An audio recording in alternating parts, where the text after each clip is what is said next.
पूरे देश में बीजेपी रूल्ड स्टेट्स में और सेंटर में करप्शन रैम्पेंट, कहीं करप्शन की चर्चा नहीं, कहीं भी करप्शन की चर्चा नहीं। जो हम अन्न देते हैं वोट लेने के लिए, उसमें भी 30% संपन्न लोग गरीबों की 28 और 18% के आसपास सब्सिडी खा जाते हैं। मैंने देखा है गांव जब अन्न बांटने जाते हैं तो वे लोग जो अपात्र हैं, जिनको मिल रहा है, उनसे खरीदने के लिए वहीं लोग खड़े होते हैं, बेच देते वहीं। Nobody cares for it. और देखिए जो दिल्ली में हवाई अड्डे पे कैनोपी गिरी, जामनगर में गिरी, सब करप्शन की वजह से। राम जानकी वनगमन पथ 10 किलोमीटर तक धंस गया नीचे लंबाई में, ड्यू टू करप्शन। अब मैं नहीं कहूँगा कि भगवान श्री राम के मंदिर में भी पानी टपका है, क्योंकि लोग कहेंगे ऐसा नहीं हुआ है, बट इट हैपेंड। हर घर में पानी भेज रहे थे नल से। अकेले जल शक्ति मंत्रालय ने उत्तर प्रदेश में लाखों करोड़ रुपया दिया है। 5% घरों में पानी नहीं पहुंचा, जाने कहाँ पैसा चला गया है। मैंने पहले भी एक बार यहाँ कहा था, मैं चाहता हूं कि बीजेपी के एमपीज अपने गांव में जाएं और देखें उत्तर प्रदेश के कि कहां कहां नल पानी पहुंचा है कि नहीं पहुंचा, और नहीं पहुंचा है तो जो पैसा आया वो कहां चला गया। और सबसे बड़ा करप्शन कुछ कोचिंग सेंटर्स हैं, जिनके माध्यम से चाहे नीट हो चाहे नेट हो, पेपर्स आउट होते हैं। किसी कोचिंग सेंटर के खिलाफ कोई कार्रवाई नहीं होती। एवरीबडी नोज कि कौन कौन से कोचिंग सेंटर हैं जिनकी अप्रोच इतनी है कि वो पेपर लीक करा लेंगे, और ये हो रहा है लगातार। आप आश्चर्य करेंगे कि अनएम्प्लॉयमेंट पर कहीं चर्चा नहीं। अभी एक चीज़ मैं कहना चाहता हूँ कि हिंदुस्तान में सबसे बड़ा आज तक का इतिहास में जो भ्रष्टाचार हो रहा है, वो हो रहा है NCLT के जरिए। आप आश्चर्य करेंगे कि 31 मार्च 23 तक 616 केस रिजॉल्व किए इसने, जिसमें बैंकों का उन पर 8.3 लाख करोड़ कर्जा था। बैंकों को समझौते के जरिए मिला 2.53 लाख करोड़ और कर्ज मुक्त हो गए। हेयर कट में चला गया 5.77 लाख करोड़, 69% हेयर कट। और इसमें सबसे ज़्यादा हेयर कट मिलने वाला था वो है अडानी साहब की एक कंपनी है गुड होम्स, जिस पर 96% हेयर कट।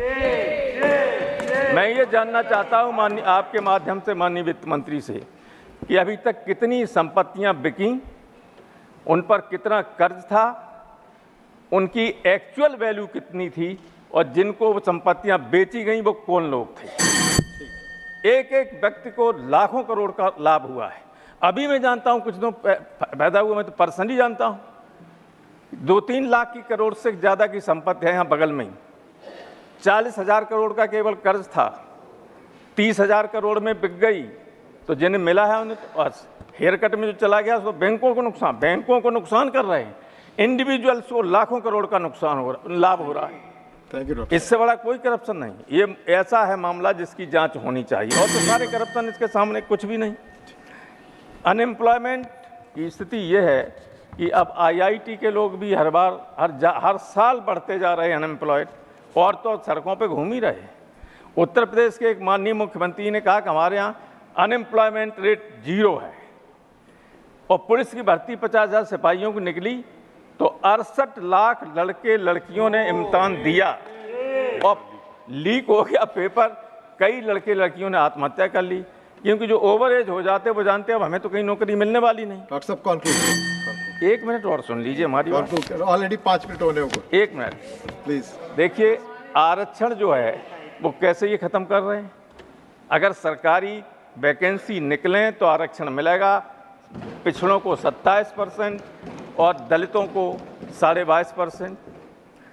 लेकिन आउटसोर्सिंग और कॉन्ट्रैक्ट बेसिस पर सारी नियुक्तियां होने लगी, आरक्षण पूरी तरह से खत्म हो गया। और ये 3 नए कानून आए जिसका डंका बज रहा है, इसमें 95% वही धाराएं ज्यों की त्यों हैं, केवल ऊपर नाम बदल दिया गया। हाँ, हो गया, 1 मिनट, बहुत ही 6 मिनट हो खतरनाक गए चीजें आ लगभग। गई। 6 मिनट बताना जरूरी है, लोग पढ़ते नहीं हैं। जी, इसलिए मैं आपको बता रहा हूं कि 2 आदमी से ज्यादा अगर कोई काम करते हैं तो वो जो अनलॉफुल एक्टिविटीज थी वो संगठित गिरोह के अंतर्गत आ गई। डॉक्टर साहब खत्म करें, अगर please। पॉलिटिकल पार्टीज आंदोलन भी करेंगी, आंदोलन करेंगी और कोई सब इंस्पेक्टर ये लिख देता है Conclude ये करें। संगठित गिरोह का काम है तो 3 साल से 3 Conclude लाख करें। आजीवन कारावास तक की सजा। Thank तो आप किसी को भी ये सब एक आंदोलन तो हम लोग करेंगे ही, 3 साल की सजा करा दीजिए, आराम से विपक्ष खत्म, सत्ता चलाइए। धन्यवाद डॉक्टर साहब, धन्यवाद। एक सुधांशु जी नहीं है। नहीं हो, 3 मिनट से अधिक आप बोलिए प्लीज, दूसरों को भी एक समय दें। सेकंड साहब, 1 सेकंड सुन लीजिए। सही। छल कपट से कोई काम चलता नहीं है और वो चीज जब प्रकट हो जाती है तो नुकसान होता है। गोस्वामी तुलसीदास ने लिखा है कि उघरें अंतन होए निबाहु, काल नेम जिम रावण राहु। ये समझ लें सब लोग। बहुत धन्यवाद आप। धन्यवाद।